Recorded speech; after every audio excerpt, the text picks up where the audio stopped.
Hey out there, it's Wake Angel 2001 coming at you with another Sonic Boom vlog. This one's about a giant monster. Okay, so let's see. The episode opens with Tails flying his plane, when all of a sudden Knuckles starts gliding next to him. He's like, well, how can you fly? I'm hedgehog powered. And it turns out that Knuckles is paragliding. Because apparently Knuckles can't fly anymore, like he used to. Well, why not? We've already removed pretty much all of his character traits. Why not start removing his powers too? Oh yeah, if there's one thing you could take away about me not liking about the Sonic Boom universe, it's what they've been doing to Knuckles' character. Not only has he become less complex as a character, now he's starting to lose his powers as well. I mean, it all started in Sonic Heroes when they had the triangle dive thing, how Knuckles can only glide when he was holding hands with his friends. Now he's pretty much completely lost his gliding powers, which was one of the things that made him unique when he was first playable as a character. Alright, so moving along, Knuckles is paragliding along with Sonic pulling him, and he keeps on crashing into the mountains. It's only mildly damaging to his kidneys, he says, when he hits a certain rock formation, and the rock formation starts moving.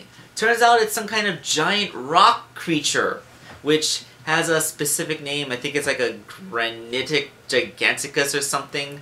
The thing is, Amy knows exactly what it is because it's a creature of the from the time of the ancients, and as we know, Amy is actually a bit of an archaeologist. So she actually knows what this thing is. Yeah, because for every character trait you remove from Knuckles, you stuff him into Amy. Because I like what they're doing with Amy, hate what they're doing with Knuckles. Why did they have to trade one character for another? We couldn't have both? Yeah, I'm going to be bitter about what they've been doing to Knuckles this entire episode because it was really obvious this time. Okay, so the monster gets up and he starts rampaging around. Like, he throws a rock which crushes a barrel full of lemons and a wagon full of lemons and causes their juice to squirt into a barrel, turning into a barrel of lemonade. Then he throws a lemon tree and it lands in the same spot and all the lemons fall on the lemon dealer. It was the actually beaver too, for the record. No, I still don't care what his name is. Well, after a few minutes, it turns out that the creature isn't rampaging and destroying things.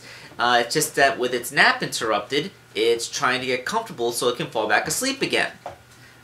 Tails notes this by referencing his friend's uncle Tanuki. It has a name that sounds very much like Tanuki, which I kind of like the idea because that means that Tails' cousin's uncle is a Tanuki, which it's a reference because a Tanuki is a creature from Japanese mythology, a raccoon dog.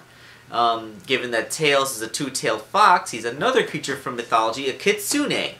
So the kitsune's distant relation is a Tanuki. That's clever and funny. Unlike Knuckles, who doesn't know what a word means again. Okay, so when they realize that the thing can't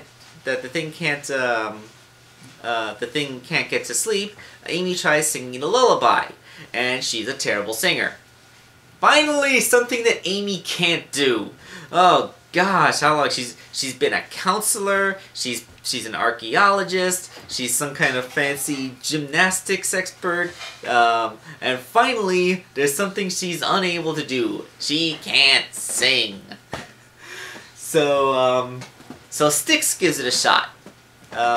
There's also a throwaway joke about Styx coming up with a whole bunch of different words because she found a thesaurus in a cranberry bog, which is mildly entertaining. You know, I like it when Styx has a whole bunch of random knowledge. That's her thing. She has random knowledge. Then she starts singing, and she sings even worse. Knuckles compares it to the time he dropped a set of bagpipes in a wood chipper, but it turns out that is actually helping the monster get to sleep. Problem is, the monster's falling asleep in the middle of the main trade road to the village, where they get their fresh produce. So they can't let the monster sleep there, because then they'll never have fresh potato salad again. So they had to move the... So they had to move the robot, the monster. So it's pretty simple. You get Sticks to sing the song elsewhere, and the monster will follow Sticks, and it'll fall asleep wherever Sticks is singing. But then Dr. Eggman attacks. Yes, well, it turns out that Dr. Eggman has been monitoring the village, and when he saw this giant monster running around, he figured he could use it in his efforts to take over the world, and because this is a giant indestructible monster with glowing parts. Yeah, that totally works. Yeah, why not? I mean, if you saw a giant rock monster you could exploit for world domination, wouldn't you? So, just when it looks like they're about to get the monster to sleep finally, Dr. Eggman comes in and launches his bee robots, which he should be calling Buzz Bombers! But he launches the bee robots, and they shoot a giant honeycomb cell that surrounds the monster in a big electro net. But, the giant monster is a giant monster, and he just busts it open. So, Sonic and his friends start busting up the Buzz Bombers, and Eggman is forced to retreat. So, we go back to trying to get the robot to sleep. Monster. I keep calling it a robot, it's a monster. And you know what? He vaguely resembles something I saw in the video game. So this is actually stuff from the games leaking into the show. That doesn't happen as often as you think. I still like to see Metal Sonic Shadow or Lyric, but hey, at least we're getting something that aesthetically looks like it came from the game. And mentions of the ancients, yes, mentions of the ancients.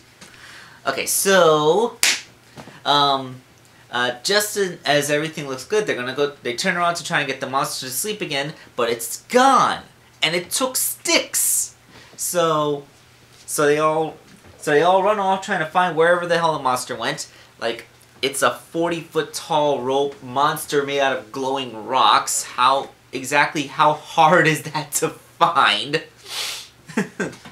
But it turns out that it camouflages itself as an ordinary pile of rocks, and as soon as everyone's gone, it reveals itself, and it's holding Sticks in its giant hand.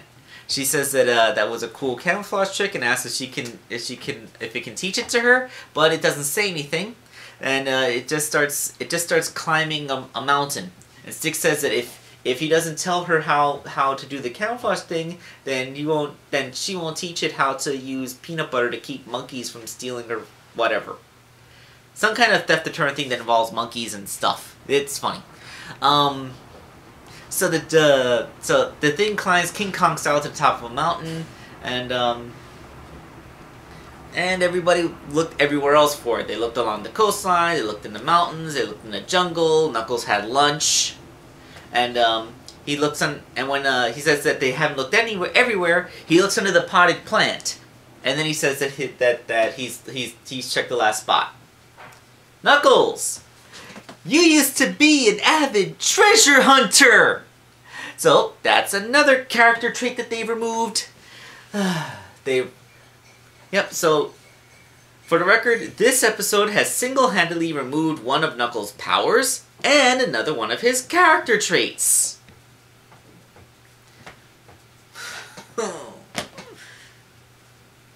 I'll just let those few seconds of indignant looks sum up all the curse words that I've been saying in my head. Alright, so...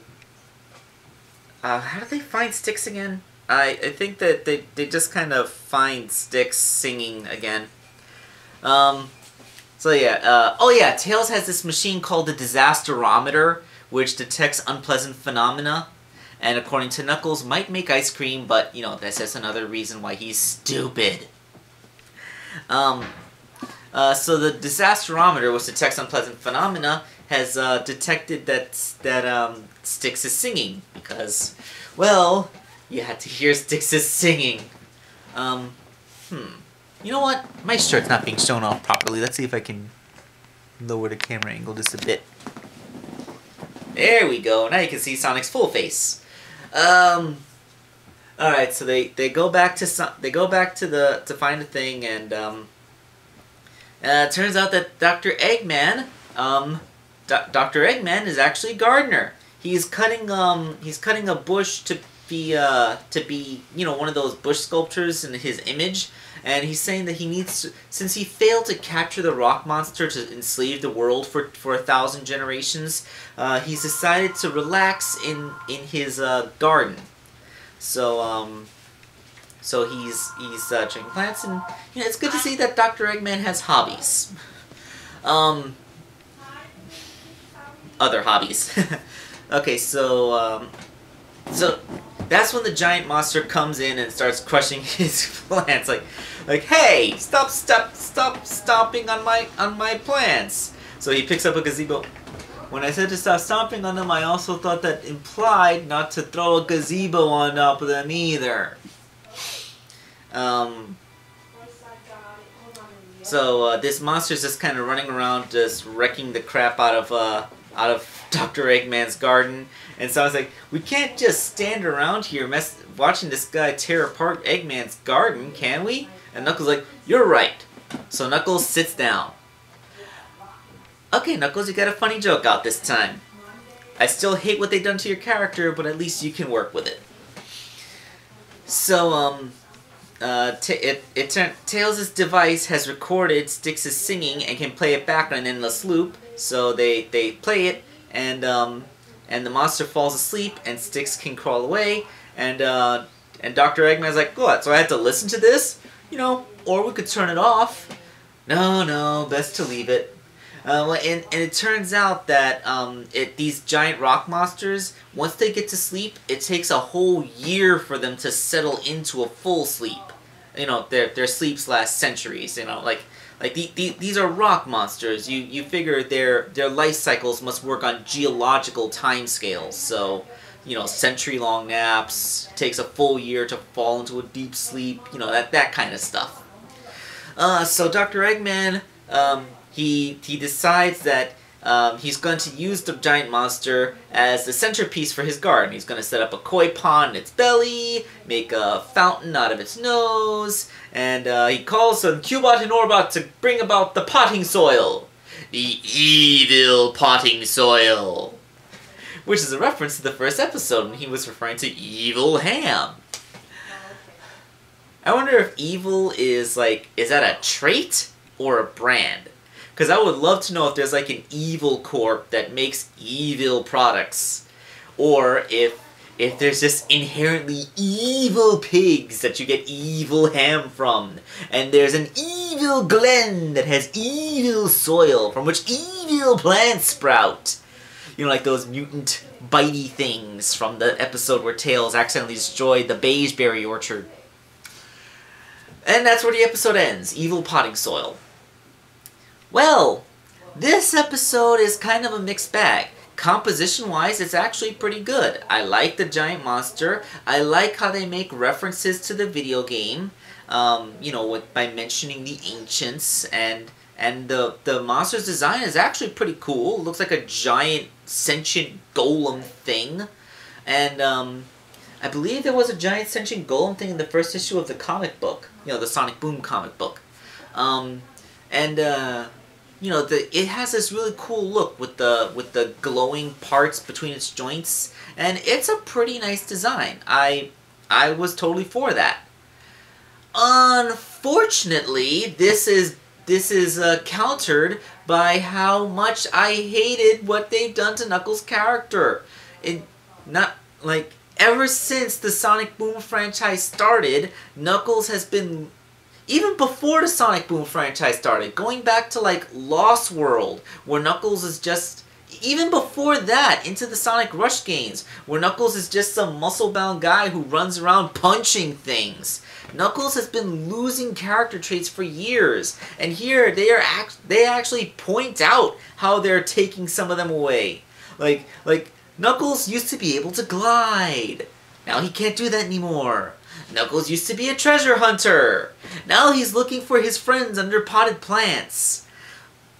What have they done to Knuckles' character? For every ounce of muscle mass they've added to him, they've taken away everything else. I really don't like that. It's not the episode's fault. And there's nothing against the voice actors or the show writers or anything. I can't even really blame the creators of the Sonic Boom franchise itself, because although they've exasperated the problem, they've only worked with what they've been given, and in Knuckles' case, they hadn't been given anything!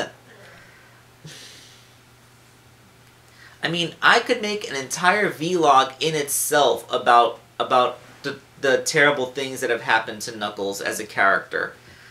I think it all started when the Knuckles spin-off comic didn't really catch on. That's because, oh, by the way, that's the Penders thing.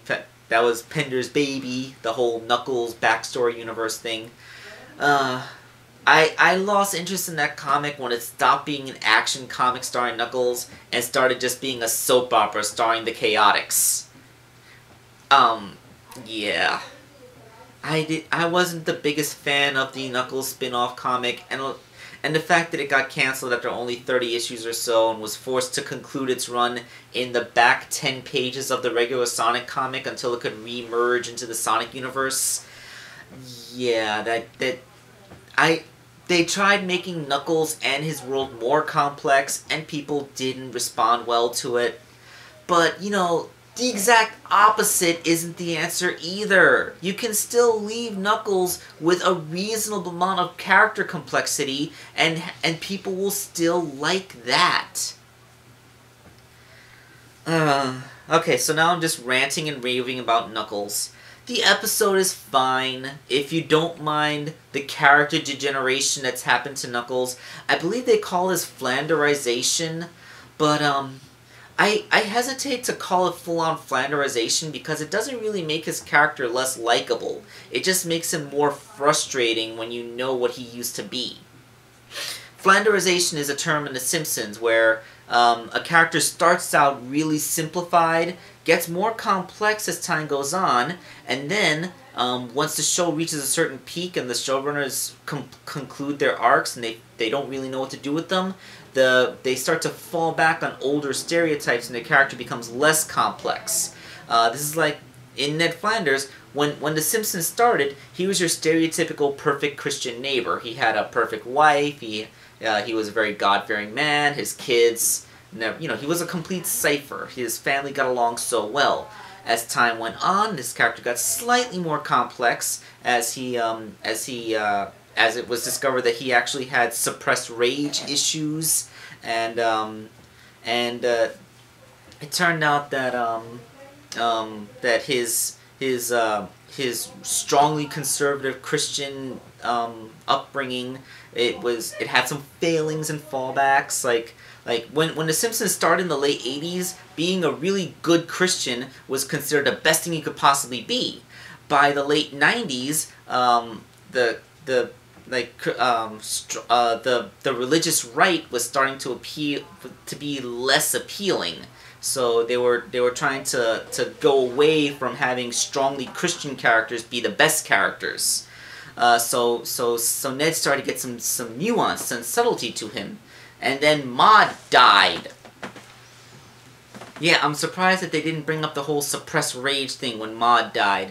But yeah, so he went through a whole character arc with the mourning, the trying to find a new woman, and temporarily going insane when he tried to make the new woman he fell in love with look like Maude. Oh God.